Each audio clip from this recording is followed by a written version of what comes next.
আশা করি তোমরা খুব ভালো আছো, আমিও ভালো আছি। তো চলে এলাম আজকে তোমাদের আমার বাড়ির পুজো নিয়ে। পুজোটা হয়ে গেল আজকে নিয়ে 4-5 দিন আমার সময় ছিল না, কেন পুজোর পরে আমার খুব শরীরটা খারাপ হয়ে গেছিলো, আমি অসুস্থ হয়ে গেছিলাম। তাই জন্য আমি ভিডিও কিছু পোস্ট করতে পারছিলাম না। তো তোমাদেরকে তাই শেয়ার করলাম।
অল্প আছে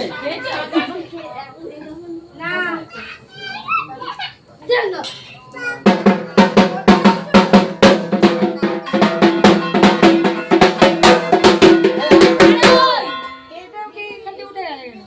আরে নেই তো কেউ আর না গামলা তুলে নাম্বার কাউন্টিং হচ্ছে।